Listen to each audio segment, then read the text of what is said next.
In the world of railways, bigger usually means better.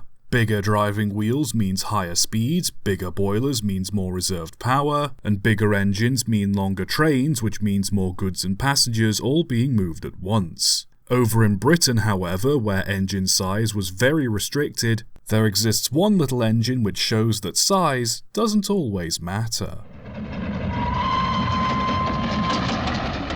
In 1936, the Courtaulds textile plant in Flint, North Wales, was in a strange predicament. The plant covered a large area near the sea, but the site was split into two by a railway line connecting Chester to Holyhead. 2 tunnels were dug into the embankment to allow the plant to move people and supplies safely under the railway from one side to the other. However, the height of the embankment meant that the tunnel's roofs were very low. Like most large industries at the time, the plant had its own rails laid throughout the site, and some of them ran under the railway to help move supplies from one building to the other. The low clearance of the tunnels, however, was proving to be an issue, as in order to fit the wagons underneath to get from one side to the other, the ground had to be dug out so that the rails could be laid low enough to provide sufficient clearance. Wagons could now safely pass under the tunnel, but with only 6 feet of headroom, there was still the issue of actually moving them. As most conventional shunting engines would be far too tall to pass through the tunnel, a custom engine was ordered from Peckett & Sons to do the job.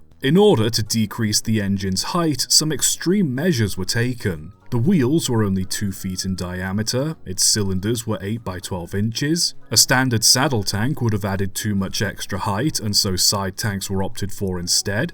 Its boiler and firebox was tiny, its footplate was positioned several inches below its running board, making the cab look as if it was sort of hanging off the back of the engine, and the cab itself was so small that the driver would have to be sat down to operate it. All of this resulted in a very small, compact 040 tank engine standing at a total of 5 foot 9 inches tall, which cost Courtaulds £840. To put that into perspective, the engine's total height was shorter than the diameter of the driving wheels of these locomotives. With a tractive effort of just over £4,800, despite its diminutive size, the engine was still more than capable of shunting trucks around the site. Courtaulds never gave the engine a number or a name, with most referring to it by its works number 1900. Though the engine had enough clearance to safely pass through, the tunnel still remained an issue. Because the ground had been dug out to provide more clearance, there was a sharp incline at both ends, meaning that the engine would need to work flat out in order to have enough momentum to climb the grade at the other side. One can imagine that with only 3 inches of clearance between the exhaust and the roof of the tunnel,